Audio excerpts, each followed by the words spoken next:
Abonnez-vous à la chaîne pour voir les dernières vidéos.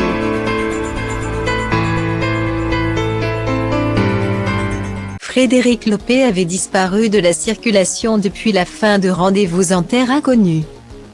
J'ai décidé de me mettre en retrait de la télévision, avait-il annoncé avant de quitter la télévision pendant pas moins de 4 ans.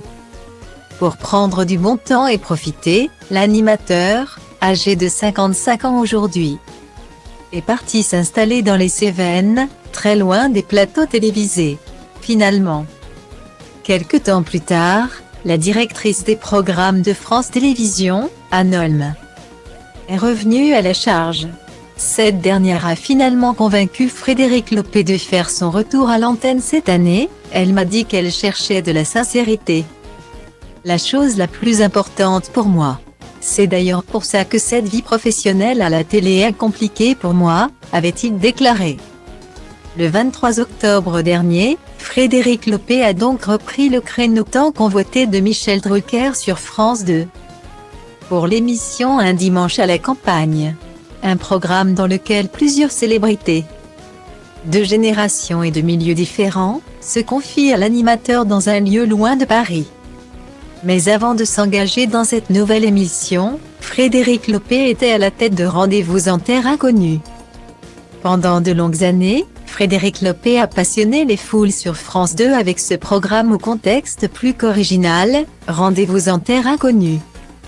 L'animateur avait pour mission d'emmener des personnalités à la rencontre de peuples dont la culture et les traditions sont menacées. Un programme très apprécié depuis sa première diffusion en 2004, qui a suscité de nombreuses émotions chez les invités, mais aussi les téléspectateurs. Seulement, pour que l'émission soit diffusée, Frédéric Lopez a dû se battre. Ce vendredi 4 novembre, il est intervenu dans l'émission Le Morning sans filtre sur Virgin Radio et a répondu aux questions de Guillaume Janton et le reste de l'équipe.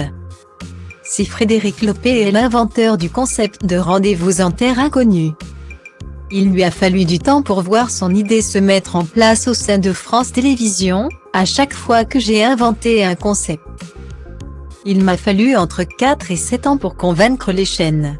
C'est toujours très compliqué.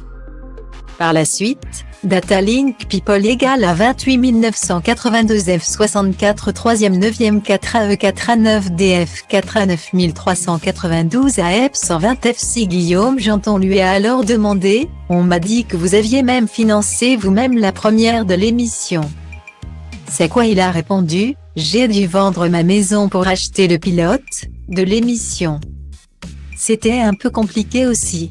Une révélation étonnante, qui a finalement été bénéfique pour le journaliste.